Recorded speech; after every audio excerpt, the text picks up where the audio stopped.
Some of you might remember this video. Here are a few reasons why more than likely I would never grow out my sides, never get a low taper, or grow all the hair around my head. As you can see, I completely folded, but I also learned a lot of things along the way that I can impart onto you as you grow out your sides or with your entire hair journey in general. So in this video, we're going over my 8-month undercut journey. I'm going to be showing you guys some pictures, telling you what I've been going throughout those times, the tricks that I was using to keep me from quitting this journey. Now, hopefully your stubborn hip will learn a thing or two. So I started growing out my undercut in the beginning of May 2023. This is the haircut that I started with. Basically, you can see I had a little bit of a drop fade, but it was teeter-tottering on the high top scale, okay? It was not a sky top. No, it wasn't. It was not a sky top. But needless to say, it was getting pretty high, and I wanted to experiment more with cornrows. I didn't like the way that cornrows looked with my current hairstyle. With 2-strand twists and those other styles, it was okay. But it was mainly cornrows. I wanted cornrows to go lower in the back of my head. So that was the main reason why I grew out my sides in the first place. I wouldn't even say I grew out my sides. I grew out my undercut with the intention of my cornrows going lower. I did not care about the sides, and that's why I kept a high taper. This next photo is from June 11th. So you can see my haircut is growing out. It's going into that little scruffy phase. The worst thing about this phase was the front taper. That was tough. That was tough. As you can see from the suit, I look clean though. Come on, don't lie. I look clean. Let me lie. Anyway, but I had a job interview that day and I refused to cut my hair just for that job interview. Probably should have, but I still got the job anyway, so W. As you can see, not too much is going on. It just looks like I haven't gotten a haircut in a few weeks, which basically was the case. This next picture is from July. Now you may notice that you don't see my undercut at all. I'm wearing a hat. I have 2-strand twists. That is how you survive this entire undercut journey. When I tell you I was going through my photo album, trying to find photos of, okay, let's see any progress pictures for the undercut. I couldn't find anything. Because why? I was smart, okay? I was in my brain bag. I knew that if I was growing out this undercut, I was going to look like a fool. I was going to look ugly. I was going to look popped down. I was going to look scruffy. I had to go on self-preservation. I had to hide it. I was doing styles like 2-strand twists, doing curly hair routines. I was covering the undercut whenever I could. And this is an example of that. So you could use that technique. If your hair is long, use 2-strand twists, use curly hair routines, use hats, use do-rags, use anything that you can to hide that progress. Trust me, it's going to make the hair journey so much easier because you're not going to be worried about whether you look good. Now you could just focus on your routine, focus on actually growing your hair as quickly as possible. I should also mention that I had a plan when I started this journey. I knew that I only had to make it to 6 months. Why? 6 months is usually the time mark where you're able to get your first protective style. After you get your first...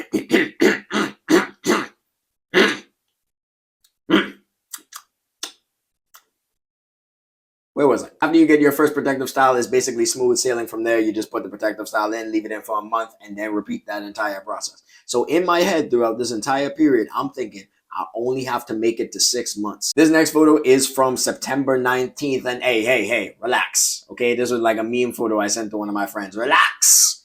Okay? I was watching snowfall. It was getting kind of deep.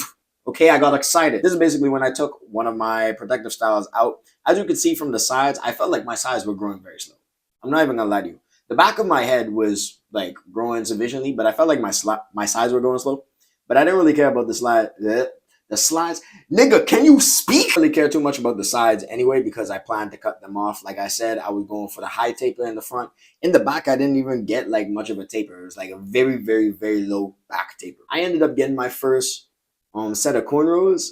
I think it was like 4.5 months in, 4.5 to like 5 months in. So I actually got them pretty early. Now this picture is from September 20th. I just wanted to show you the curly hair routine because this is how I was surviving throughout that time. I think if you focus in on the back, like the back of my neck right there, you can see how my curls are levitating a little bit because of the new growth. Like it's pushing it up. So it kind of left a gap, but it wasn't that noticeable. Before we continue, if you've been growing out your hair for a while and you need a little bit of extra help, don't worry, I got you. I got a free weekly hair routine template going over everything that you need to do to your hair from day 1 to day 7 of managing your curls. If that sounds interesting, go to the description and download it completely free. Okay, and while you're down there, go hit the like button on the video. Now this is September 22nd, 2023. This is my first time getting braids or cornrows since I started growing out my sides. And I braided in the short hair with the long hair. That is the cheat code.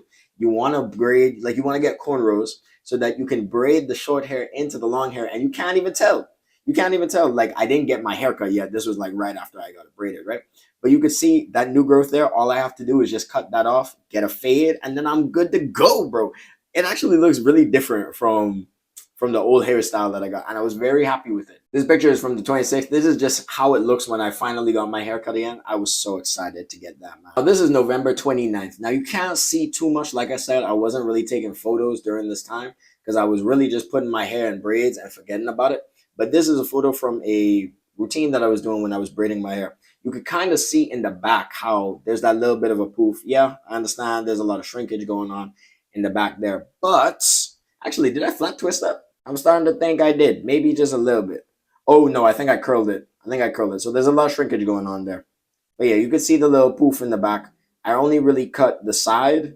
I only gave a taper in the front, but not really in the back. Now, this was December. Now, remember how I told you how I was able to cornrow the short hair into the long hair? The short hair wasn't long enough to cornrow itself, but it could be braided in with longer hair. I was able to flat twist it by itself. And I did that by myself.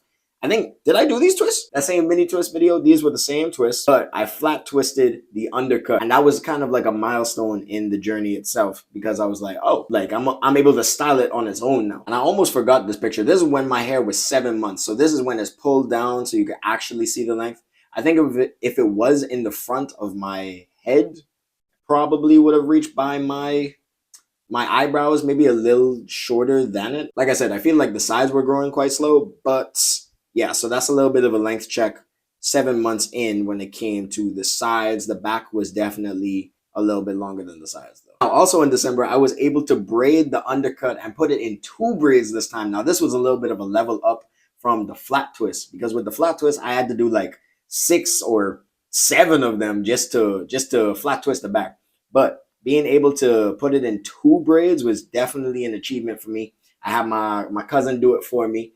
And I was feeling good, bro. I had the 2-strand twist on top. I had the braids underneath. It was a cool little style and something I'm definitely going to be doing more until my hair catches up. This is a video from January of 2024 of me blow drying my hair. As you can see, we've got a little bit more length now, and it's generally easier throughout this journey because I'm able to braid the style, and this is exactly what I'm blow drying it for. I'm blow drying it to get braids once again and just abuse that technique as I grow it out. Now, this picture is actually from January, and it's my current style where I have my undercut in cornrows. I think it's basically in 4 braids, but it's in 2 different rows.